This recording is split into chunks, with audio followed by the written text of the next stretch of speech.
பயிர் தீய்ந்தது போன்று தோற்றம் தாக்குதலின் அறிகுறிகள்.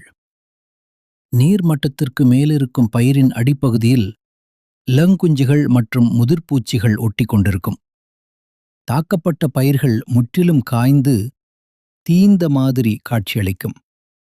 பழுப்பு தத்துப்பூச்சியானது புல்தழைக்குட்டை நோய், காய்ந்த குட்டை நோய் மற்றும் வாடிய குட்டை நோய் ஆகியவற்றை பரப்பும் உயிரியாக திகழ்கிறது. முதிர்ச்சி அடைந்த பயிர்கள் காய்ந்து வட்டமான திட்டுகளாக காணப்படும். மேலும் பயிர்கள் சாய்ந்துவிடும். கட்டுப்படுத்தும் முறை.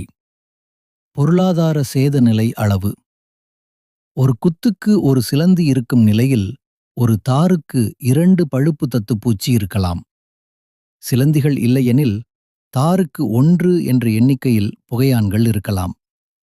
கொன்றுண்ணி சிலந்தி இல்லாத நிலையில் ஒரு தாருக்கு 1 தத்துப்பூச்சி என்றும், சிலந்திகள் 1 குத்து என்ற அளவில் இருக்கும்போது தாருக்கு 2 தத்துப்பூச்சிகள் என்ற எண்ணிக்கையில் இருக்கலாம். தேவைக்கு அதிகமான தழைச்சத்து உரங்களை பயன்படுத்துதலை தவிர்த்தல் வேண்டும்.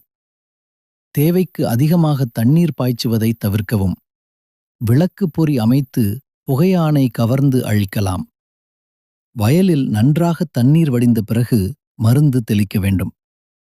வேப்பெண்ணெய் 3% 15 லிட்டர் ஹெக்டேர் அல்லது இலுப்பை எண்ணெய் 6%, 30 லிட்டர் ஹெக்டர் அல்லது வேப்பங்கொட்டைச்சாறு 5%, 25 கிலோ ஹெக்டேர். பின்வரும் ஏதேனும் ஒரு பூச்சிக்கொல்லியை தெளிக்கவும். Phosalone 35 EC 1500 millilitre hectare. Carbaryl 10 D 25 kilo hectare. Methyl demeton 25 EC 1500 milli litre